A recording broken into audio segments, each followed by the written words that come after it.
Hello, hello, everybody. Welcome back to another episode of Let Fear Bounce. I am Kim Langling, your host, and I'm so glad that you're deciding to spend a small part of your day with myself today and my special guest, Nick Prefontaine. Now, he is living proof that resilience and determination can turn the impossible into reality. At 14 years old, Nick's parents were told that he might never walk, talk, or even eat on his own again after a life-threatening snowboarding accident. And less than 90 days later, folks, yes, 90 days, he didn't just walk, he ran out of the hospital, defying every odd stacked against him. He is now a nationally recognized motivational speaker and a three times best-selling author. Nick, welcome to Let Fear Bounce. So excited to be here, Kim. Thanks for having me. And folks, if you could see and even know what goes on prior to hitting that record button, it's amazing. Oh, we have fun. We have fun. And we're here. That's right. All kinds of stuff can go into a blooper reel one of these days. But welcome once again, Nick, to Let Fear Bounce. I've been looking forward to this conversation because you've got a lot. You've got a lot going on. You've been through a lot. So let's just start at the beginning. At the age of 14, when you had a almost completely catastrophic snowboarding accident. How did that come about? And then when you moved on from there? Sure. Yeah, no, that's what I'm here for, right? That's right. Is to share this experience with you and your listeners. Um I was 14 years old in eighth grade, and I was at ski club with my friends. And on the way to the mountain, my friends and I had all brought our snowboard gear to get ready, so as not to miss a precious moment once we got to the mountain. And we got to the mountain, the rest of the class migrated inside to get ready to waste, in our eyes, a run or two, that extra run or two that we could get in. Not us. We were all ready to go, and we hit the chairlift. We had to straight for the chairlift. And on the ride up, Kim, we noticed that it was very icy Mm. because it had been raining earlier in the day. So people were wiping out everywhere. And that didn't really slow us down in the least. And where the chairlift went over was right over the terrain park. For all of you non-skiers and snowboarders, the terrain park is where they have all the jumps and rails and things like that that you can do tricks on. The chairlift went right over that. And I knew as soon as I saw it that I had to go off the biggest jump in the terrain park. So got to the top, buckled into my snowboard, took a breath of that crisp winter air, and confidently charged towards that jump with all my speed. And going into the jump, I caught the edge of my snowboard, which threw me off balance. And that's the last thing that I remember. Oh. So I later learned that they wanted to bring a helicopter to the mountain to rush me to the hospital, and they couldn't because it was too windy. So they had to send in an ambulance. And out of all the paramedics in the county, in the area, there was only one who could intubate right on the spot. And I needed that to be able to breathe. Oh my. What he was lucky for me that day. There were several things that broke in the right way that really led to me being here today. That was the first one. The right paramedic showed up to the mountain.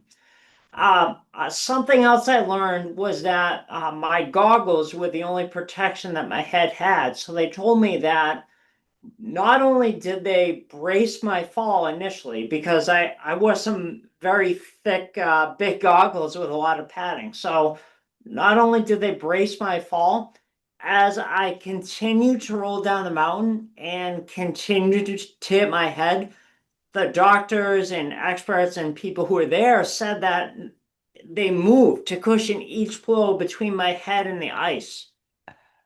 So the third thing, once I was I made it to the hospital. I was in the ICU. I was out. I was unable to communicate with anyone, and the only people who were allowed into my room to see me at that time were my parents. Mhm. So the doctors, right after my accident, came into my room to share the not so positive news, not so positive news, not so positive news with my parents about my injury and prognosis and everything. And my mom stopped them right before they started sharing it. And she said, no, no, not in front of him.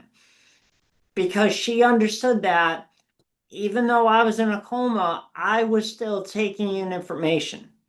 So, Kim, she made the doctors step outside the room. And then once they were there, that's when they said that I probably wouldn't be able to walk, talk, or eat on my own ever again. And even if I was able to come out of the coma, there was a good chance that I would need 24-hour care for the rest of my life. Wow.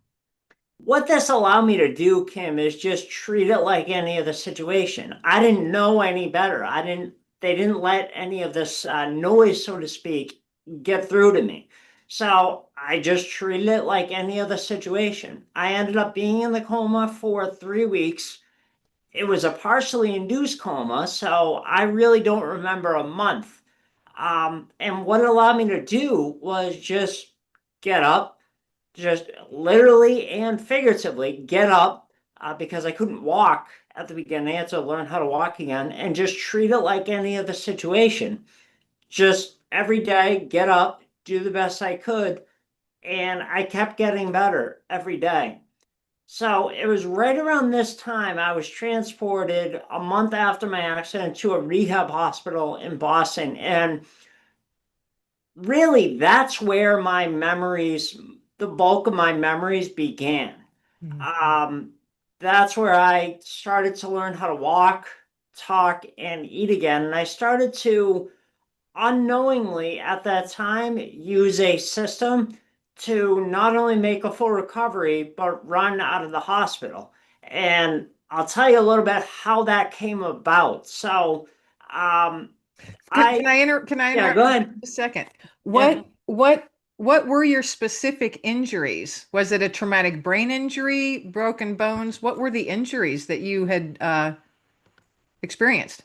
Yeah, great question. Just a traumatic brain injury. So I drank a lot of, Just, I, just a traumatic brain injury. uh, yeah, I've never said it like that, but Yeah, so I was like, yeah. wow. I drank a lot of milk, a lot of cereal, Kim, so I didn't break a bone. Traumatic brain injury, my shoulder. That's amazing that you didn't break any bones. I mean, the way that you experience, you said that you were just Yeah,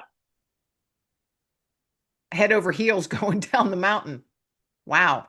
there were a number of things that had to break in the right direction for me to be here today with Right.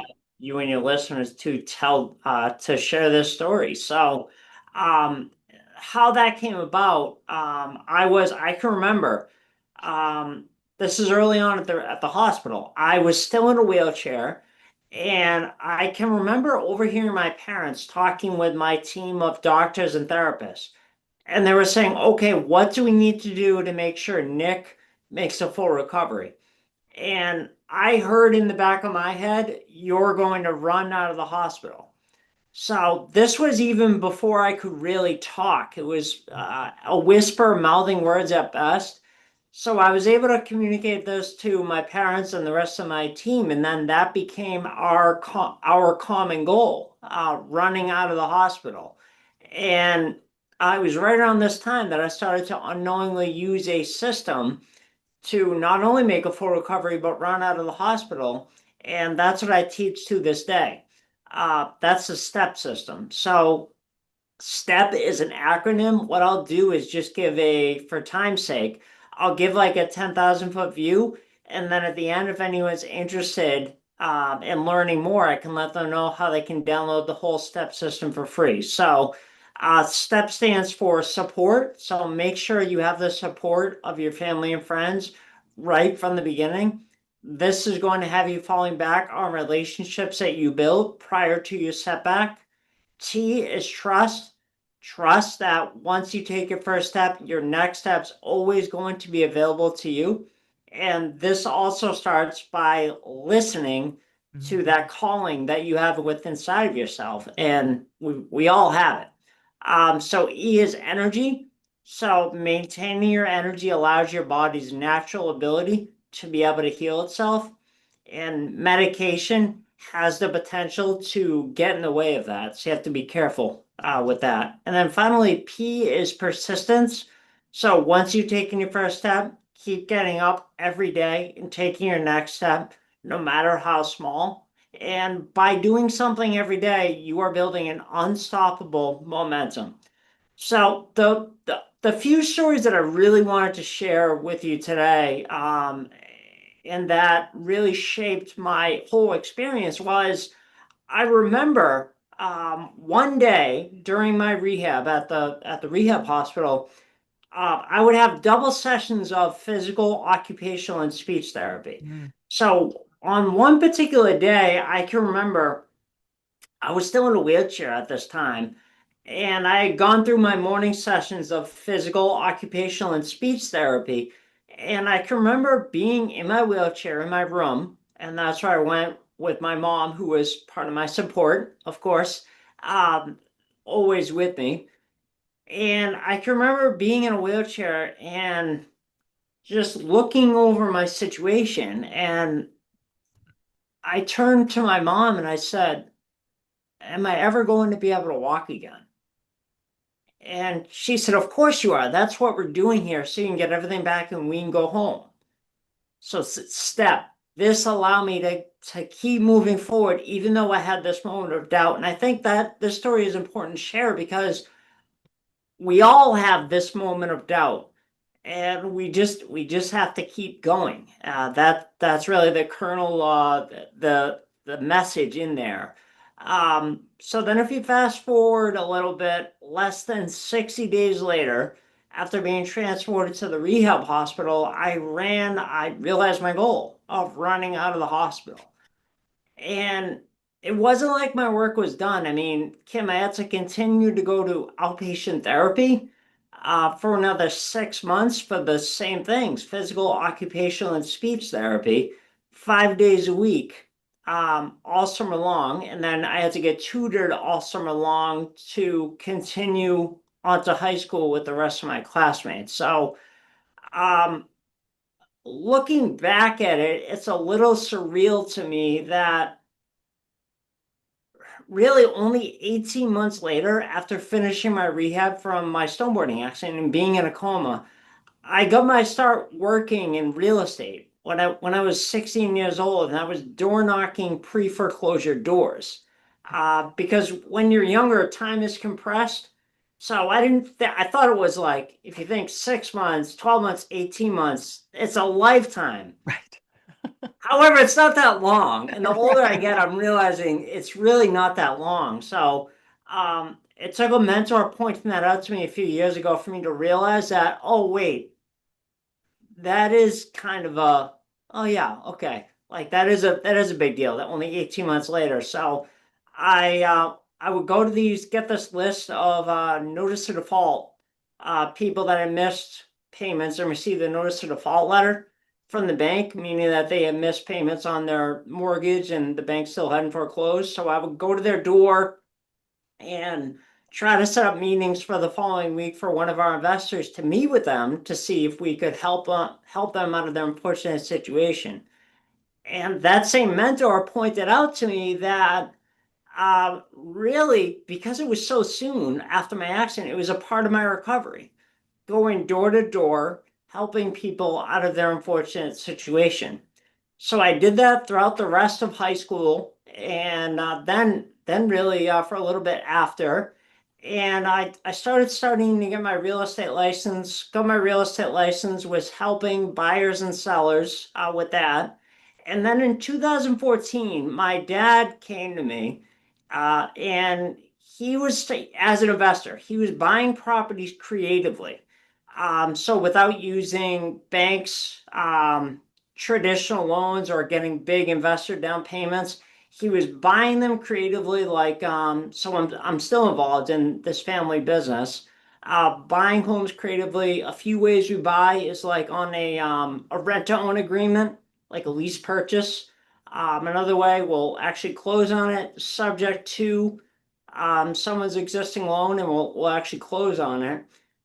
Third way, just to keep it 10,000 foot view real simple, is owner financing. If they don't have any debt on the property, we'll structure principal only payments. So he was at the point at the end of 2014 that he was starting to accumulate all these properties, and he needed help with disposing them, I guess is the word, or like finding buyers for them. So he came to me and asked me if I could do that.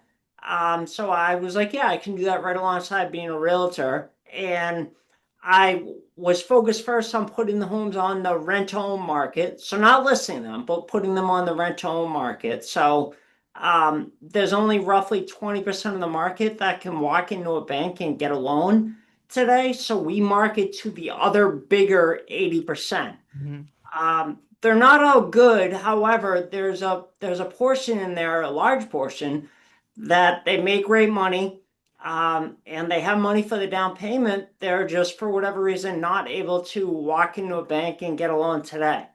So that's the market that I was putting them on. Then what happened next after that was, okay, Nick, it's what my dad said. I would have to hire someone to keep up with all these buyer calls and buyer inquiries. So I was like, well, I can do that too. And then, so over the course of 13 or 14 months, my income shifted where I was making the majority with him as an investor. So it didn't even make sense for me to keep my real estate license anymore. And in January of 2016, I let that go and joined him full time. Now, at the same time, in 2016, we started holding events once or twice a year where we would have the associates that we do these real estate deals and like revenue share on and do these deals together. And that's really the best way to teach someone is to do it with them. We would have them in from all over the country. And usually, because of that, as a result of that, I get an opportunity to share my story. Mhm. And usually it's 10 minutes here, 15 minutes there. And that's always kind of satisfied me, fulfilled me is the word, because ever since I graduated, got out of school, ever since I got out of high school, I've always had this voice in the back of my head that's saying, yeah, great, Nick. What you really need to be doing, though, is telling your story from stage and helping trauma survivors through their challenge first and then thrive with the rest of their lives. So that voice has always been there. And because I've been sharing my story for 10 or 15 minutes here or there at our events once or twice a year, I always thought, oh, okay, I'm listening to it. Not really. I mean, it took until um, 2019, September of 2019, sharing my story at our event. And this woman approached me after, and she complimented me on my talk. And I think at that time it was 15 or 20 minutes, and that was the longest I had ever done before. And I was like thrilled with that. I thought that was a huge deal. This woman approached me after, Kim, and she said, I'm not trying to steal you from your dad and your family business. However, if you're ever looking to fine tune your message and bring it to another level so that it has maximum impact and that you're able to help the most amount of people, I can introduce you to a few coaches and mentors that have helped me along the way and like open some doors for you and help you get started. Well, I wasn't ready yet because I was actually going through a voice challenge that I had, and it was almost like it was hard to get the words out. That's how it sounded. It was like Mhm. really strained. It didn't feel like that, but that's how it sounded. But so I wasn't ready yet. However, I hung on to her card, and a little over a year and a half later, I reached out to her after my voice issue had worked its way out of my system, and I said, okay, I'm ready. What should I do? Because that voice just kept getting louder and louder. It wouldn't Right. go away. So I said, what should I do? And she said, all right, well, um, here's the people you should talk to. She introduced me to one of her mentors, Trisha Brooke, who became my mentor. And ever since, Kim, that initial call that I had with Trisha, there has been no voice in the back of my head. So what that's evidence of to me is that I'm doing exactly what I was put in this earth to do. So I had that first call with Trisha in May of 2021. I shared with her my goals and what I was looking to accomplish. I said, do you think that's possible? She said, absolutely. I love your story. And I said, all right, what should I do? She said, the speaker salon. And she informed me that was when you commute to New York City for 6 weeks in a row. You get to be on stage with up to 10 or 15 other speakers um, at the Triad Theater in New York City.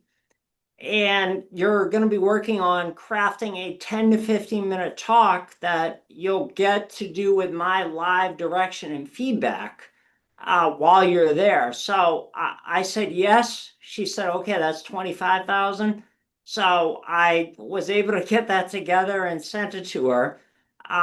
Then the final week of that speaker salon in the fall of 2021, we got to perform our talks for, like, for instance, TEDx organizers, Mhm. event planners, podcast hosts, people that are looking to book speakers for their stage. So I got to perform my talk then. And then halfway through the speaker salon, Trisha pitched the idea on what it would look like to work with her one-on-one. She said that she specializes in helping speakers build out their speaker platform. Kim, I didn't even know what that was. I had no idea. Like I said before her, I had maybe shared a 15-minute, 20-minute talk, and that was a big deal to me. Well, fast forward a little bit. I said yes. She said that's 75,000. I said I don't have that hiding underneath my mattress. Um, give me Or a in that week. coffee can out in the backyard. Yeah, right. Very. I said, but give me a week and I'll figure it out. And 6 days later, I wired her the money and started working with her in from January to the end of July of 2022. She was the one that helped me launch Common Goal, my company. And now I understand what build out a speaker platform is because now I share 50 and 60-minute plus keynotes to brain injury associations and other organizations that support individuals that are going through trauma all over the country. If you would have told me that this is what I would be doing back in 2018 and 19, I would have told you you'd be nuts. Right. But I know it's there's no voice in the back of my head, and especially doing what I'm doing today, it's very fulfilling to me because I know I'm getting my message out there and I'm helping more people because of it. Now looking back over your entire journey from 14 years old to now to today, to the present, you can see how that path was kind of laid out for you. Yep. Even though going through trauma is what got you there. Have you, just in my experience, but you let me know if it's the same for you. I've talked to a lot of folks that have went through trauma. I've went through it myself. And if you have that voice, like you've been mentioning, that little whisper that keeps nudging you, most folks that I've talked to that have went through something big, something life altering, life changing, if they turn that, what could have been a tragedy or something that could have stopped them in their tracks, if they take that and they turn that into a message of hope for others, those little whispers do quiet. Have you found that with other folks that you've talked to throughout, your speaking career? Because I'm sure you talked to other folks that have went through some big stuff. Yeah, absolutely. And that's I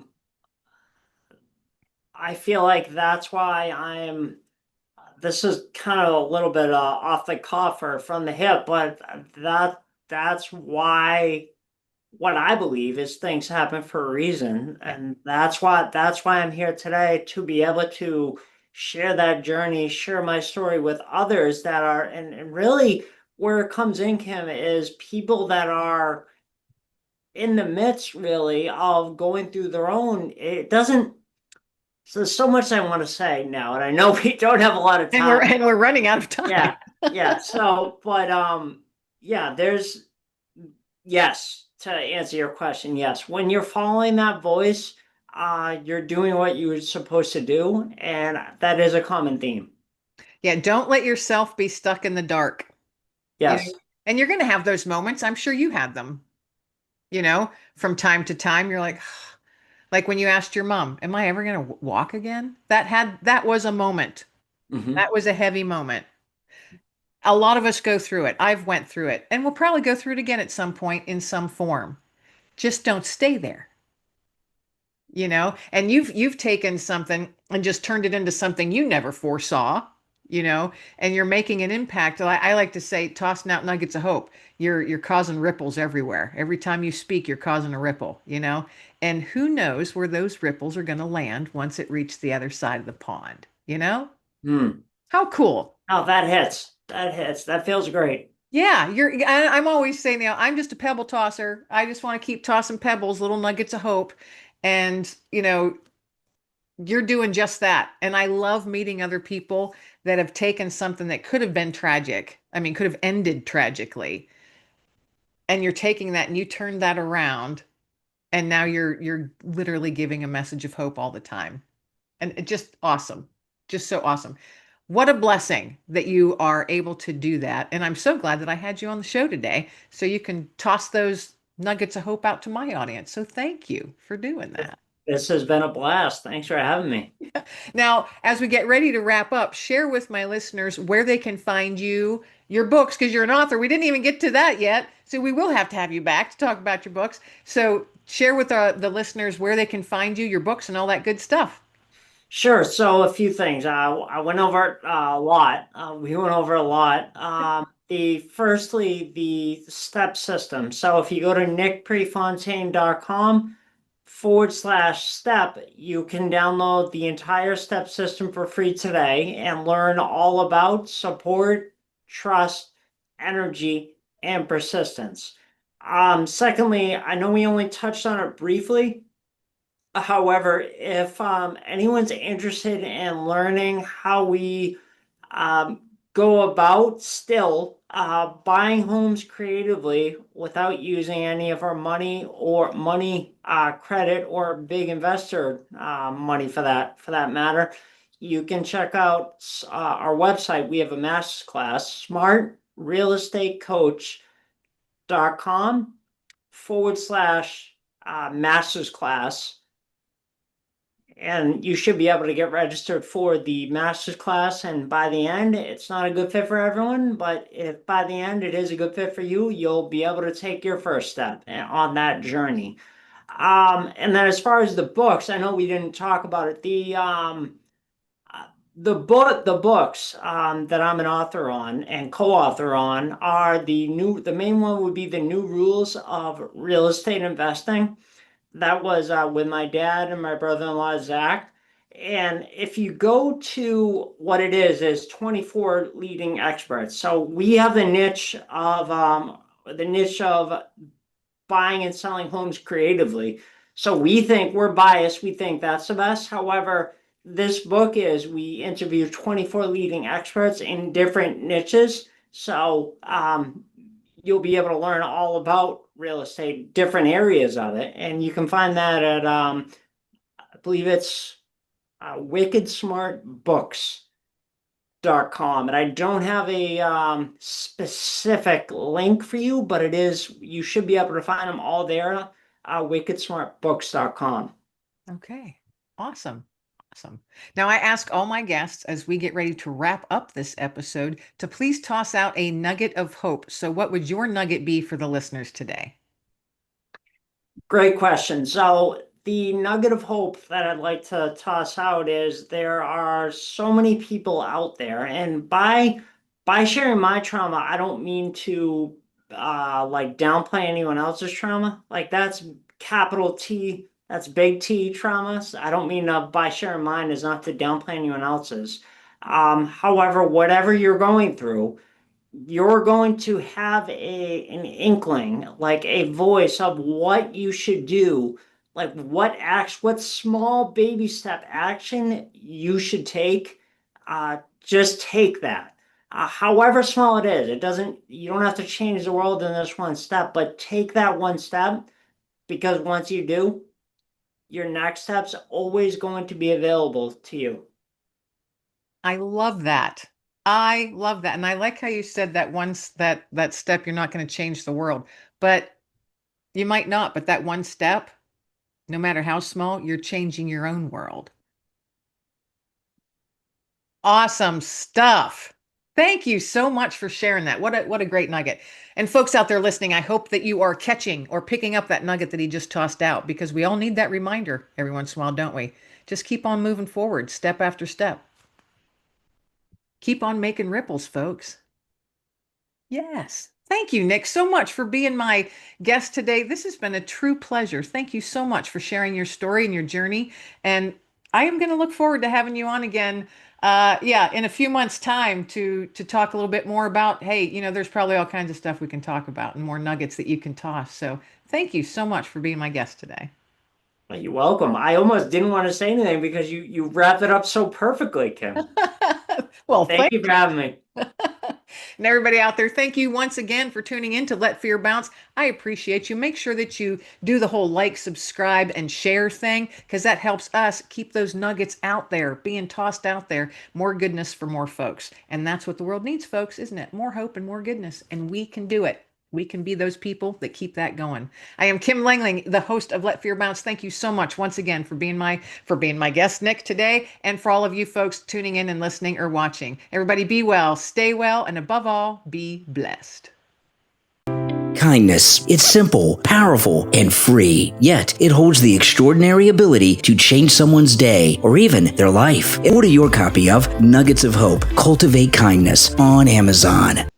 Thanks for tuning in to another episode of Let Fear Bounce. New episodes drop each week, folks, on YouTube and Spotify and most listening platforms. So don't forget to like, subscribe, and do all the things. So until next time, folks, take a deep breath, be kind to yourself, and as always, let fear bounce.